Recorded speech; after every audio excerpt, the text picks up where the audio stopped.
Kim Carey left her body and had an OBE experience that was more real than life itself. She saw her mom and dad who had passed on, as well as her soulmate dog. Follow along today's episode to find out what happened. I would love it if you could leave a comment in support of Kim sharing her story. And if you've had a profound spiritual experience that you'd like to share on the show, you'll find the link to apply in the description box below.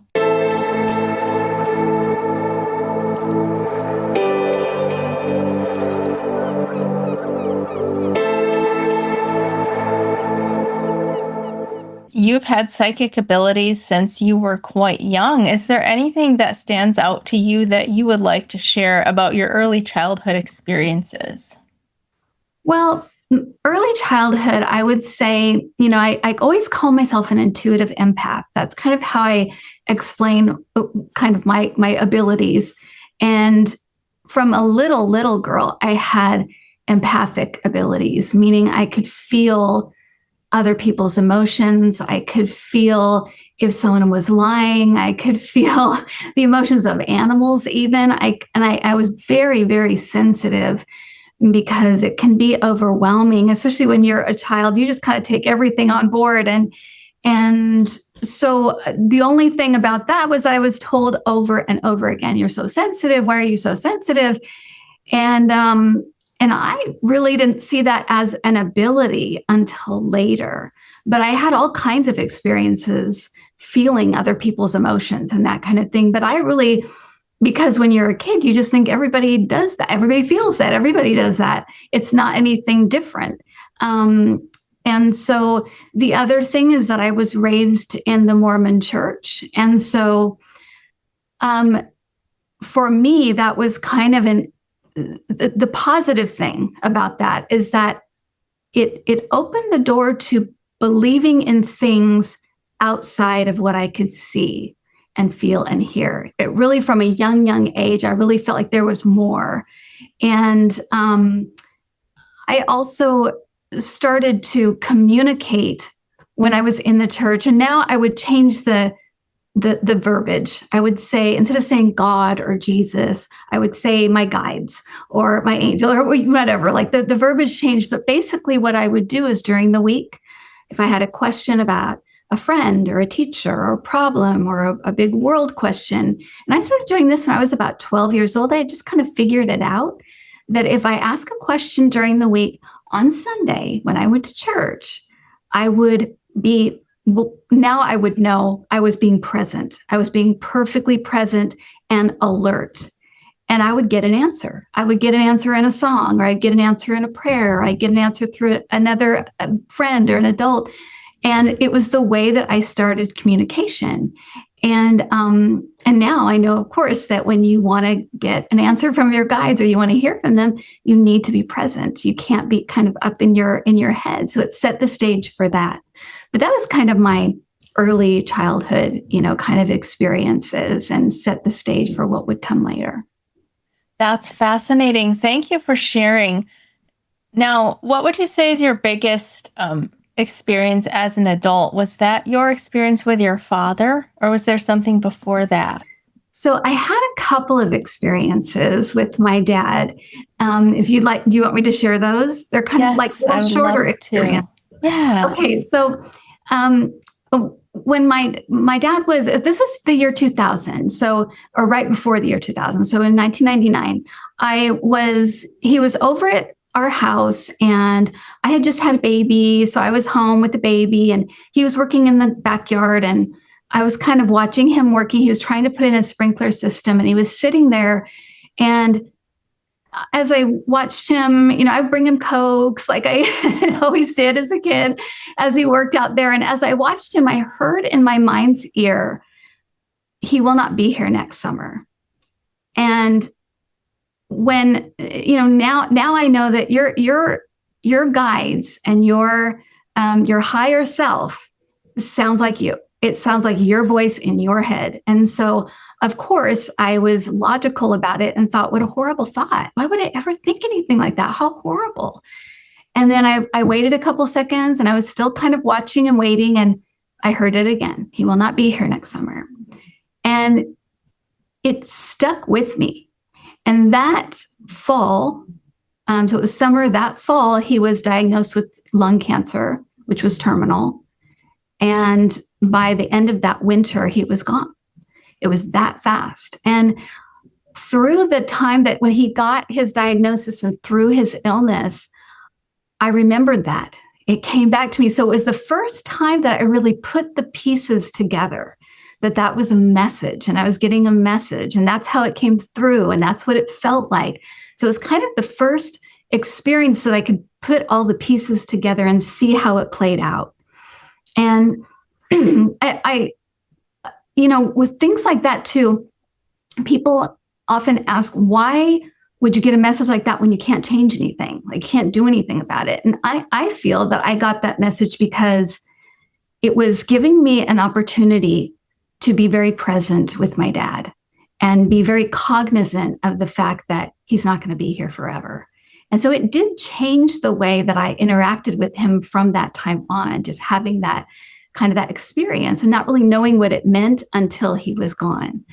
But then the second experience I had with him was, and we were very close, by the way. So that's a lot of these things are with my dad, and he was also, by the way, an atheist, complete atheist. He did not think there was anything, he had read the Book of Mormon and the Bible and said they're pretty good books, like pretty good stories, Right. So he was not, and he was never in the Mormon church or anything. But the night before his funeral, and I should say leading up to this, he had hospice care at home. So we all were helping taking care of him till he passed. And up until that time, I lived about 40 minutes away from my parents' home. And I was getting calls in the middle of the night with updates about him and what was happening. And so it was pretty routine to get these weird phone calls in the middle of the night. And the night before his funeral, I went to bed kind of early and I woke up. It was later in the night, but it was probably about 11 or 12. And I opened my eyes and I could see my husband standing there on the phone. So we had the big phones, the phones we handheld. And I could see him on the phone standing there and kind of pacing slowly around the bedroom. And I'm watching him and thinking, oh no, someone can't come to the funeral, or something has changed, or something's happened. So I kind of just waited for him to say something. And then I realized that he's not saying anything, and he's completely silent. What is going on? So finally I said, his name's Adam. And finally I called out and said, Adam. And my husband sat up next to me. So the person that I had been watching this whole time was not him. If you've been feeling disconnected from spirit, disconnected from divine love, I have an offering for you. I now offer one-on-one energy work sessions. It's my very favorite work that I've ever done. I completely rebalance your energy field and give you a transfusion of divine love and healing energy for any specific area of need, and follow it up with feedback on what I find in your energy field, a little bit of spiritual coaching, and simple takeaway practices that you can take into your life and implement to help you cultivate a deep connection with divine love. I offer 30-minute sessions, 45-minute sessions, and I'm currently offering 50% off on my 4-session package. Check the link in the description to sign up. So the person that I had been watching this whole time was not him. But what I had realized after the fact, at the time, I just pointed and said, "Who's that? Who's that?" Because I could still see him perfectly standing in the bedroom. And my husband jumped up and turned on the light. And when he did that, it almost felt like I lost focus. Like I was in a certain focus or a certain mindset, and I could see. And then all of a sudden, when he did that, it kind of broke that, and it just kind of faded. And later on, after putting the pieces together, I realized it was my dad. But the reason I didn't recognize him was because he was younger. He looked like my husband's age. He looked about 30 years old. He was also a similar build. at when he was younger to my husband. When he's older, he was heavier and, was, almost 70. So he looked like that. But as a young man, he was very lean, 6 feet tall, exactly the same height. So that's why I thought it was my husband walking around. And it was just like a person in the dark. He could, see them, their silhouette and everything. The other thing that I realized was that, so I kept thinking, why was he on the phone? And then I realized, oh, when he passed, he had a couple of growths from the cancer, and one was quite large on his neck. And what I feel was that he was feeling that and feeling like it's gone, it's not there. So he kind of had his hand up like that, and so those two experiences, and both of those happened while I was still in the church, by the way. So, but those two experiences let me know that, first of all, this stuff is real, right? And when you don't have experiences, until you have your own experiences, you have faith or you believe it. But when you have an experience yourself, you can't deny that it happened. It happened. And the way that unfolded, I was so grateful for, because I was thinking with my rational mind as I looked at him. I was thinking, that's my husband. Who else could it be? That he was just walking around. And so it lended such validity to it, because I wasn't in this an altered state of some kind. I was thinking I was just awake and I was watching. And so the way that it unfolded for me at that time was perfect, because it helped me to know, no, you saw what you saw. That is what it was. Thank you so much for sharing. What a comforting experience for people to hear who may be grieving the loss of a loved one right now, to know that they're very much still with us and can communicate with us. Yeah, absolutely. And that, the reason I felt like he was there was just to kind of check up on things. And he even kind of looked out out the blinds. And I think, being my dad, it kind of showed how we stay ourselves, because I feel like he was checking on the backyard. He'd been working on this backyard and wanted to make sure we were keeping it up, So it was very comforting, very, very comforting. You said that you had a series of experiences with him. Yeah. Would you like to just continue with your story in the way that makes the most sense to you? Yeah. Yeah. So he's ended up being really a profound helper in my spiritual work. And, as I did things like leave the church and kind of start doing, I went to a silent retreat at one point and had very profound spiritual experience there. And that launched into my starting my YouTube channel and doing personal readings. And it kind of just rolled from there. And I felt his presence and help and comfort every step of the way.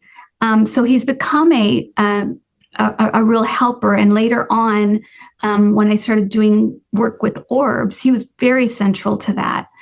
But a huge experience that I had more recently was an out-of-body experience.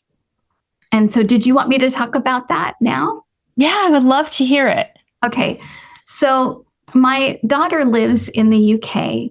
And so this happened on a trip that I had taken by myself to the UK to visit her. She's with her husband there. Before this, I spent 8 months. I was determined to have an out-of-body experience, because I just loved hearing about NDEs and OBEs, and just thought I would love an experience like that, because it would be so amazing. And so I started working with the Robert Monroe, the Gateway program.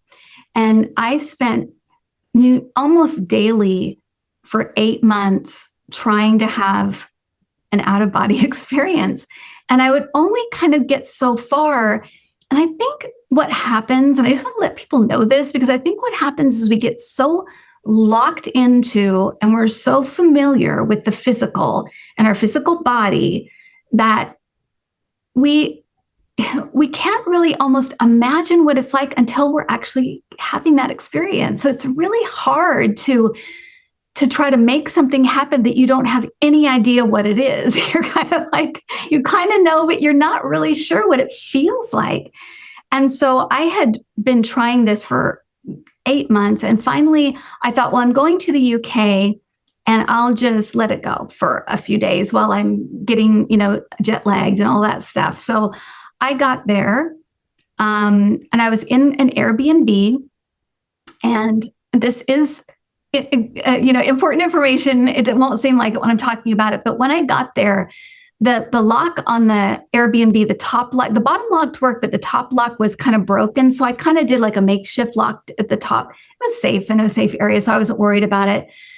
So I did that and got through the first night. And then the next day, just like jet lag, I got really tired in the middle of the day. So I laid down to have a nap.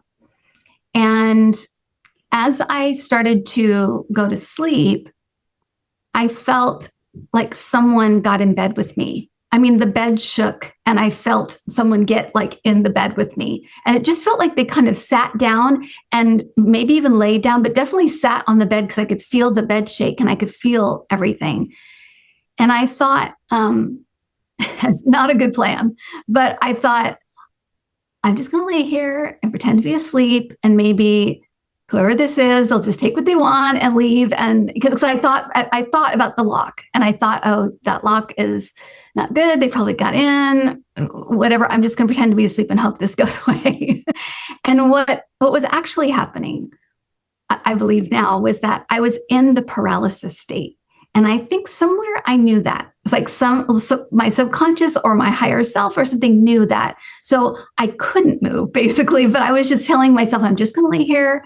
And I was really nervous and my heart was pounding and I was scared because I thought this person was here. And all of a sudden I felt like an animal jump on the bed and like pitter patter over to me. And I could feel his breath on my face.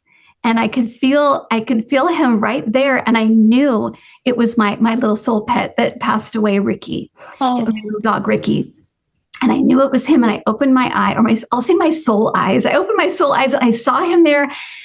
And I was like, Ricky. And I was just like, how you are with a pet, like rubbing his face. And he kind of went over me and off the bed and out the bedroom door and into the living room, which was right around the corner. And in the living room, there was a living room with an attached like little kitchen. And he ran into the living room and I got up to follow him. And I got off the bed and I couldn't walk. I think it was because it was like the first time out of my body probably since I got, or at least that I know of, since I got here. So I literally crawled out of the door. And I have to just stop here for a second because everything that happened felt so physical. I really thought I was just awake. There was something kind of dream-ish to it. Not at all like a dream, though. It felt like physical. I could feel the dog. I could feel the bed. I could feel myself trying to move on the floor. Everything felt physical. And when I got into the living room, he was up on kind of an ottoman that actually wasn't really in the room, but it was there. And it was almost like there was a layer that was real, that was how the living room and kitchen actually looked, and a layer over it that was there with like more chairs, more stuff. It had a blue cast over everything. So everything looked a little bit different, but still in that space. And he jumped up on this ottoman and I couldn't stand up. So I just like got to my knees and was just like had his face in my face and was just like, oh, Ricky, I'm so happy to see you. And I was just happy with that experience. And then I felt an arm go around my lower back, kind of just like a half hug. And I thought in my mind, oh my gosh, who is that? And I heard in my telepathically, it's just your old dad. And I turned and looked to my left and there was my dad. And he kind of helped me stand up and I hugged him. I mean, it was 2020, it was last year. So 2024 when this happened.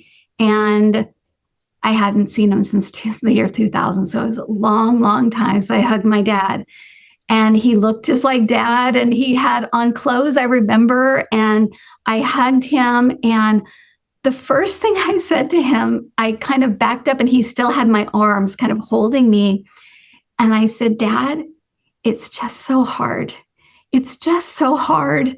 And I knew that I was moving my mouth, but I knew it was telepathically coming across. Plus, all of my feelings were coming across. So I knew that he understood when I said that. It didn't just mean like it's hard to stand up. It meant life is hard. What's happening in the world is hard. It's hard to be without people that I love that are on the other side. I knew that he understood the whole scope of what I was saying and what I was transmitting. And what he said back to me was, I know, but everything's going to be okay. And in that, I knew I could feel that meant everything is fine. The overall picture is everything's good. The world will be fine. You will be fine. All will be well.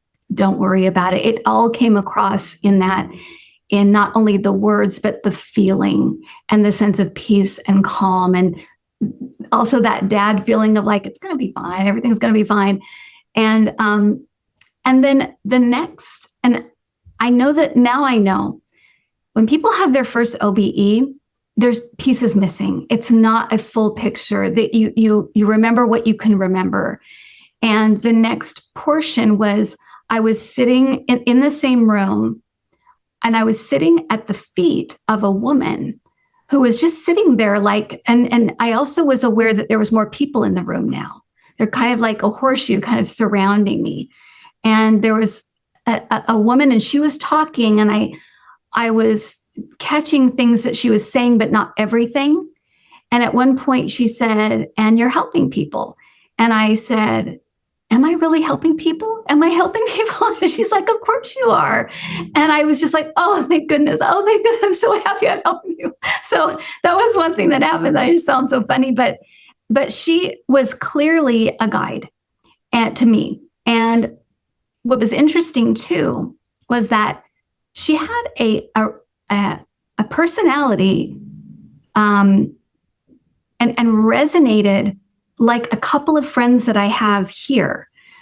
And I realized that I think sometimes people resonate with us because it's people we recognize either as guys or people on the other side, or maybe things we don't remember, but that's why they resonate, is because they remind us of those people, or they have a similar resonance to those people. So you instantly trust them or instantly have a connection. And then the scene switched again, and I was standing up, and I kind of walked towards the kitchen, which the kitchen was very short, but in this state, it was very long. And my dad was sitting at the end in kind of an armchair, and he had my dog with him. And as I passed him, I saw my mom, and my mom had just passed a few months before, and she wouldn't look at me, but I knew she knew I was there. And I'll explain that in a second, but I touched her shoulder, and I said, oh, Mom. And I just to connect with her. And then I walked to where my dad, kind of past her where my dad was, and he gave me a big hug. And then my eyes opened, I was laying in the bed. So I feel like he was the one to kind of push me back or tell me I had to go back. I'm not sure how I managed to get from there back to the bed. But when I opened my eyes, I felt like I hadn't been breathing and I don't mean I died. I don't mean that. I think my breathing had just slowed a lot. And I took in this, like I was getting like a breath for the first time. And then my whole body was vibrating so violently. I thought if my husband was next to me, he would have called 911 and said, she's having a seizure or something. But what it was, now that I understand, I've had conversations with my guides about this and looked for information, but basically when you're when your spirit is out of your body, it's vibrating very fast. And when you come into the body, there's a period where you have to kind of regulate again. And so the vibration was going so fast and so violently. And as I regulated and got used to being in the body again, everything slowed down and everything was okay. But I do think that's why I kept thinking, what am I doing wrong? Why am I not having an experience? But I feel like I needed to be alone for that reason, because I think my husband, if that had happened by my husband at night, or that he would have, freaked out or called 911 or something. But but that was the experience. And it was, it took me, the other thing was, I think it took such a long time because it took such a long time to process. I had my abilities once again kind of tuned up, and I felt like I was just buzzing with electricity for the next few days. And that kind of dimmed, but it took me months to integrate this experience because it was not at all what I thought it would be like. I thought it would be more like a dream, even though everybody says it's not like a dream, but I really thought it would be like a dream. And the next day, I felt my dog Ricky come up again as I took a nap. I felt him come up again. I opened my eyes and saw him, and I said, "Oh, Ricky." And I turned my head to the right, my spirit head to the right, and looked at the door, and it had a blue cast through the doorway. And so I knew that I had another opportunity to go. And I regret to this day that I didn't. But at the time, I just felt like I don't have the energy. I have no energy. I just feel like I couldn't do it. It would be way too much for me. And so I just turned my head back and went and closed my eyes again. But that was the experience. Thank you so much for sharing. What an incredible experience. And I just love the fact that your dog was there. Yeah. And I really do feel just like an NDE, that your OBEs are tailored to you. And I think that when they saw me having fear about that first movement of the bed, because that could have been my dad or somebody sitting down that I knew, but when they saw that fear, I think that's why they sent in Ricky, because they knew I would not be afraid of Ricky and I would recognize him right away. And yeah. So how did this experience influence your life going forward? So, well, first of all, it did make me understand when people say you're still yourself, that is 100% true. You are still yourself. You still feel the connections you feel. You still have your personality intact. And I was so calm and so okay, and everything was fine. Everything's very in the moment. Everything is very in the now, and there is a physicality to it that I can't even quite explain, but it does feel physical. You can still feel things, and I think that's one thing that scares people is one, losing your identity, like you won't be you anymore. That's not true. The second thing I think people worry about is not being physical, not having a body, and like, well, I'll just be floating around and I don't, and so I feel like either there is a long process that allows you to kind of get used to not being in the body anymore. So maybe you have like a spirit body or a light body, and you have that, and you can have that when you want it. I don't think that it's just taken from you, but I feel like some of those things were just real comforts to me, and also comforts that I could let people know. This is, you'll still be you, you'll still feel like you, and you will not have an experience that feels so out of the realm of what you've been going through, through your life. They'll ease you out of it, and they'll do things that are very tailored to you. I had my family around me. I had my dog with me. I had, they don't want you. That's the other thing, is that they don't ever want you to be afraid. I think sometimes people might have one experience and it freaks them out. They don't have any other experiences, or because that isn't the intention of the spirit realm. The spirit realm, it wants you to keep going, keep wanting you to going a little bit more and a little bit more. And so that's really what they're trying to do, is just add on to your experiences so you keep going. But it really did. And it also made me realize too that you have the experiences when you're ready for them. If I had had that any other time, I would have been completely, I may have like walked away from what I was doing, because it was just very overwhelming. So I do feel like trust, even if you are asking for things to happen, trust the timing of things and trust them to know when things are right to happen. Yeah, so those are some of the things that I kind of took with me and just have never, it changed completely. Do you find that having the experience of seeing your mom and dad on the other side helped you with the grief of their transition? For sure. I mean, absolutely, for sure. And also, and once again, to have them look like they looked as I remember them. Yeah. Right. That's so comforting, because once again, you think, well, they're not here. What do they look like now? Will I even recognize them? No, all the connections and all those things are intact. And the reason that I was going to go back to the reason my mom didn't look at me. I've since found out that when it's not your time, sometimes you'll have key people kind of ignore you. In other words, not to, because it had both my mom and dad embraced me, I may have been like, I'm not going back. I don't care what you say. I'm not going back. Who knows? So, but I felt like she was there just to let me know she was there. She had made it. She was with my dad. Everything's fine. But I believe that's why she didn't like acknowledge me, because I wasn't supposed to be there yet. This was just an experience and I wasn't staying.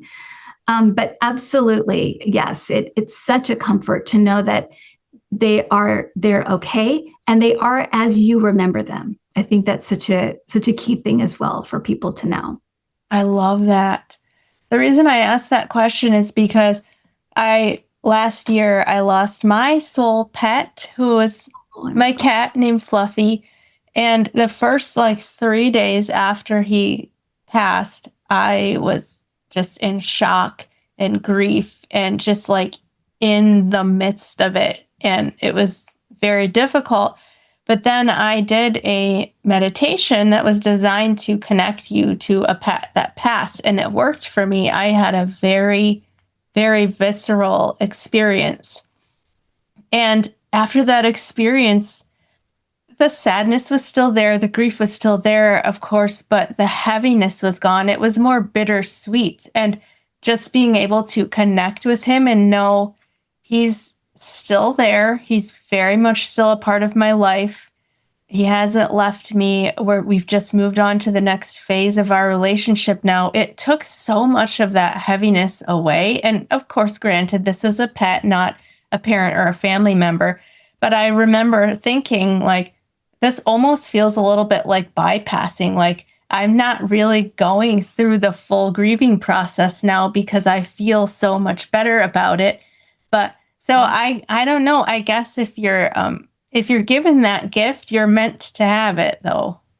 Yeah, and I think that you do grieve differently when you have experiences like that. And I just want to validate what you just said, because when my dog Ricky passed, I was like, this is the hardest passing since my dad. It was so difficult. And because not only are they the cutest, fluffy, and they feel their bodies are so intertwined with their little who they are and what they are to us, that to not have that physicality is truly a lot. It really is a loss, but they do stay with us. They really, really do. And those connections are very real. But yeah, I just wanted to validate that, because that is a tough, tough loss, the loss of a pet, especially a pet you feel deeply connected with. It's very, very difficult. Thank you so much. I really appreciate that. Another thing I wanted to talk to you about is you have worked with Orbs, and you've used Orbs as a tool for grief. I would love to get into that. And first, I'd like to ask you, What was your first experience with an orb? Well, I had always been kind of interested in orbs since like watching, like you'll see like ghost shows and you'll see the orb. And I was just always really intrigued, like, what is that? And they always had like spooky music with it or something. I'm like, no, that's not right. It's not. It's something though. And I feel like it just intrigued me, and it kind of just made me really interested. And I saw a woman online who had lost her son, and there was all these people kind of videotaping her, and she was saying, she was in a dark room, and she called her son's name, and she said, I am, Scott, or whatever his name was, Scott, is this your mom? Come in, and if you could just come in and say hi. And here comes this orb that just floats in and comes straight to her. And then she says, can you come in as a pink? Because I love pink or lavender. And here comes this orb again in a pink, or straight to her. And then she said, can you go to your guitar and just, show me that you're, still interested in music? And here comes this orb, comes in and goes straight to his guitar. And I was like, what is going on? If this is real, this is amazing. And it needs to be looked into immediately, because the way this could help people in their grief could be life-changing. So I got a camera and started to film at night and used just an iPhone, and I got a Ring camera. And one of my first experiences with orbs coming into the room, I thought, well, I'm just going to talk to him and see what happens. And so I said, can you play high five with me? And I put up my hand, it's on the Ring camera. And I put up my hand, and all of a sudden it just felt like they had lined up, and they just started going like straight to my hand, just like one after the other after the other. And it was just, and the whole experience was so joyful and uplifting and fun. It had just such a feeling of fun attached to it, not scary at all. And so I thought, okay, they heard that. They can communicate. And so from there, I just started experimenting with my phone. I do it every night. I wouldn't say I was obsessed, but I was definitely just so intrigued and so interested. And I would set up, different, like trigger objects, and I would set up photo, and I do just different experiments, and I would repeat things just like a science experiment. I'd repeat things again to make sure it wasn't an accident or wasn't a mistake. And one night I was doing my orb work, and I had kind of a little light. And as I was standing in the living room, and I could see into the kitchen, and the orbs were coming from there. So I kind of focused my attention there. And all of a sudden, and I asked my dad, I'm like, can you help me with this orb stuff, and kind of like help me with this so that I can get a little further with it. And so he had been helping me and sending in orbs and trying to teach me like how this works. And all of a sudden I could see his silhouette in the kitchen. And I'm like, and I just stopped and I said, Dad, I can see you. And I said, send me an orb. And I saw him put his hands in front of him like this and go like that. And then an orb shot out. And I was like, oh my gosh. And so that shifted my perception, at least for maybe not for pets or for guides, angels, things like that, because I always thought the person was the orb. But that made me realize that no, the person is standing there sending out their energy. They're just sending out a tiny bit of their energy, and they're sending it to you. And that's what's happening.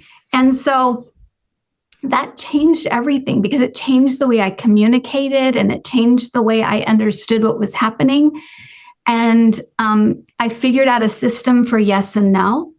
And I had a few experiences where I got faces in the orbs. I got that with my pet when she passed away, another little dog that passed away. Her face was in it. I got my mom in inside an orb, and I show these to other people without telling them, like, what do you see when you look at this? Just so I know that it's not me. I treat it very much like a science experiment, because I don't want my own stuff to be influencing what's going on. And they were all like, I showed it, like 15 of my relatives are like, that's mom, that's my grandma. And same thing with the dog. I showed it to different people, and they're like, that's Lucy. I can see her. She's right there. So so I figured out a way for yes and no questions. And the way that the orb sessions would work is somebody would tell me who they were trying to connect with, and they could ask 3 yes or no questions, and I would film everything. I would do it on film so they could see it in real time, them answering the question, them being there. Sometimes you could kind of see in the background like a wavy kind of energy pattern. And I'm like, that's where they're standing. It's right there. So I could just kind of teach them and show them as the thing was happening. It was all in real time. So it was recorded, but they could see it. And it was amazing because as I kept doing these sessions, the messages got more and more detailed. They would use color. They would use sacred geometry, where they connect the orbs like in different patterns to be sacred geometry messages. It was fascinating. And so it was a journey all its own. But and in fact, pet orbs is the thing I still do. The orb mediumship, I put on the back burner just for the moment because they do take a long time. They're like a time-consuming thing to do. But the pet orbs I do all the time for people, and just ask their pet to come in and you'll see a little orb come straight to the camera and show, this is, I can do it for Fluffy if you want. But that's how they do. They come straight to the camera, and sometimes they have their face in them. They'll blink a lot of times to let you know, like, this is me, But yeah, all of that has just been a journey all its own, for sure. That's amazing. So I'm sorry if you already answered this and I missed it, but how do you see the orbs? Is it just an ability that you have, or do you have to get in a certain state of mind? It's through the camera. And that's Okay. Right now I'm teaching orb, like I'm not doing a live class again until next year, but I have a little class on my website that just teaches you the basics of how to get started with orb communication.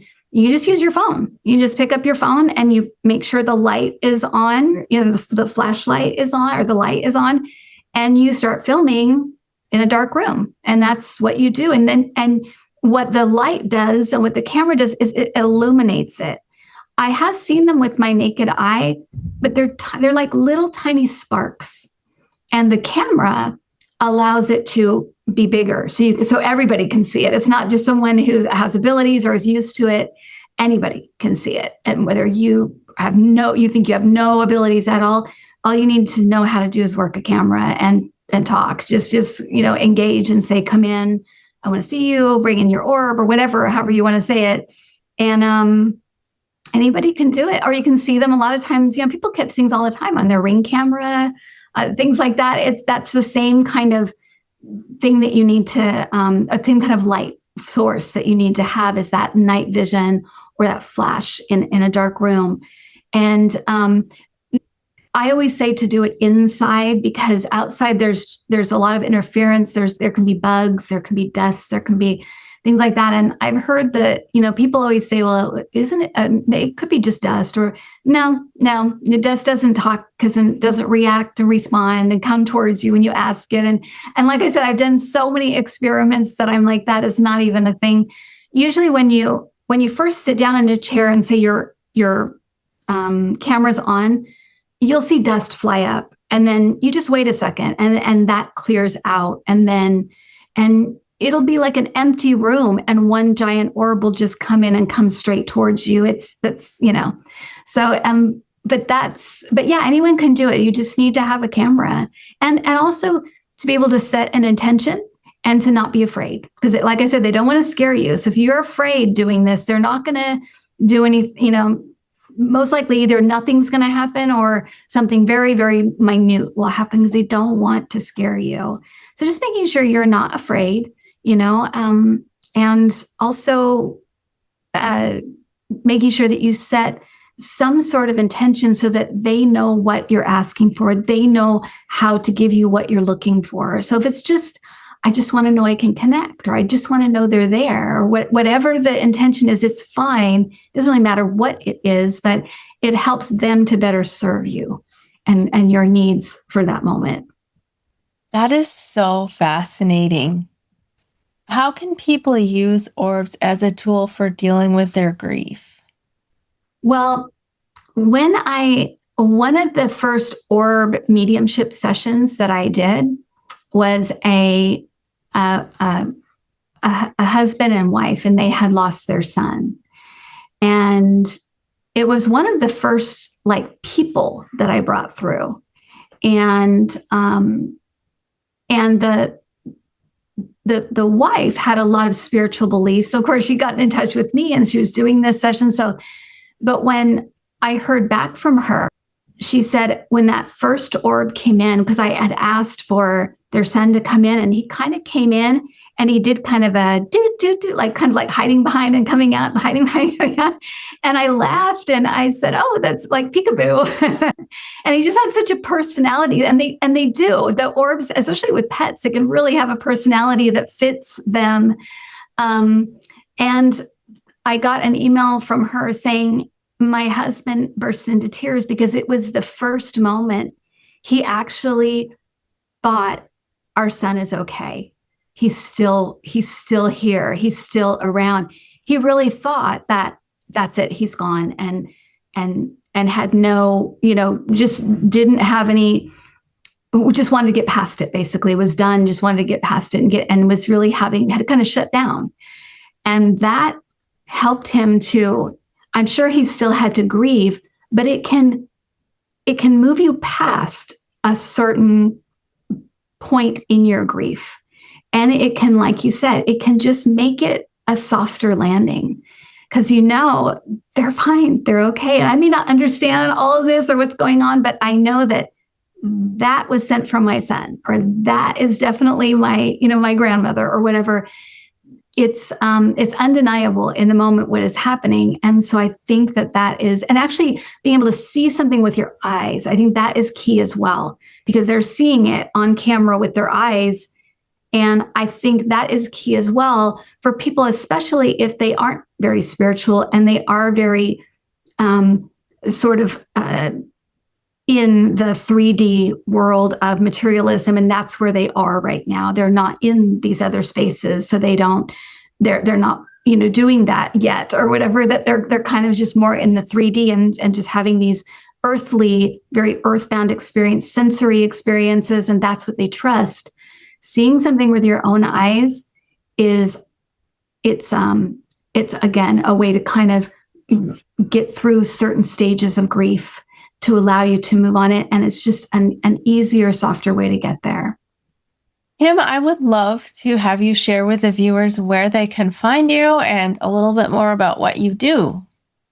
Sure. So I do a lot of teaching classes. I do teach Zoom classes, although I'm done with my live Zoom classes for this year. I'm going to be spending time in the UK, so I'm starting them up again in January. But I do have recorded classes on my website. I do have my cards on my website. I have some Power of Intention cards. They look like that. They're black and Love white. it.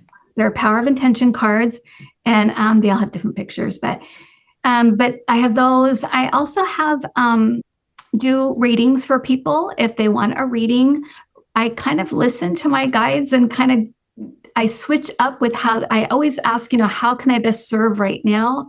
And the orb mediumship came out after COVID. That was like when so many people were grieving, and now there's, for whatever reason, I don't know all of the reasons, but there's a need for people to have more kind of psychic readings and mediumship readings. So I'm doing that. And you can find those on my website as well, which is intuitiveview.com. Everything's there. I have a club, everything's there. And then my YouTube channel is Intuitive View. It's all one word. And we're always doing stuff there. Tonight we're doing I do it as a show called Spirit Speaks, where I talk to different people from history, and it's a mediumship show. And I just kind of keep the connection, and people can ask questions of whoever we're bringing through. So, and that's been really a lot of fun. And I have a Sunday show that's just a spiritual show, and they can find me there. Thank you. I'll have your links in the description so people can find you. And now I'll close out by asking you two questions that I ask all of my guests. The first one is, What is the best way for people to connect with divine love, with divine source while in the body? So when we're in the body, we're locked in to the five senses. And I would say, setting that intention that this is what I'm trying to do, this is what I want to do, and being willing to sort of work on expanding outside of the five senses. So being more sensitive to energy, opening third eye, things like that will help a lot. One exercise I do recommend to people is to lay quietly on your bed or on the couch and get in tune with your breathing in and out, and get very present with that. And then ask your guides, or if you want to say angels or your relatives, ask your guides to come in, or source to come in and surround you and to come in close. And what you'll usually feel is a feeling of calm come over you, peace, contentment. When you're feeling those things, that really is that unconditional love, because behind unconditional love and love, that's what is there, that peace. Everything, all is right with the world. That's what it feels like. So that's what I would say. And my final question is, if you could give one message to everyone on the planet, what would it be? Right now, there is no death. There is no death. And that we're going to be, and we have been, and we're being shown all kinds of different ways to connect, even through technology, like I was just talking about, because it is time for us to let go of our fear of death. It's holding us back in some way. I feel like it's holding us back in some part of our evolution.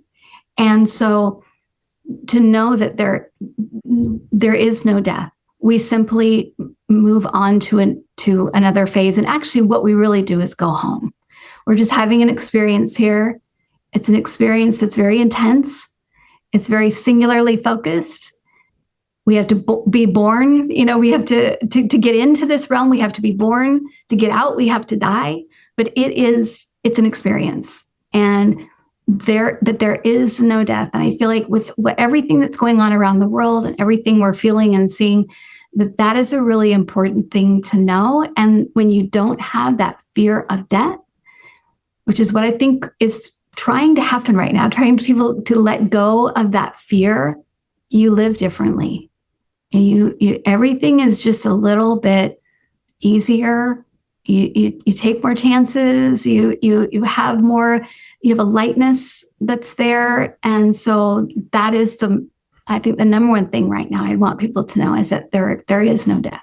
Thank you so much for watching. My guests' links can be found in the description box. If you have had a near-death experience, pre-birth experience, out-of-body experience, past or between life memories, or spiritual awakening story that you would like to share, find the link to apply in the description box. If you would like to support the channel, we have a few fun ways that you can do that. I do have a merch store linked in the description. We've put some of the phrases on t-shirts that you guys requested. I have affiliate links to my favorite blue blockers, my favorite red light panel, and a couple of other companies that I work with. You can join my membership at the Sanctuary. You can sign up for an energy healing. I also offer a 4-session energy healing package. You'll find all these links in the description. Thank you so much for watching. Thank you so much for your support. Now go live your most extravagantly loving life.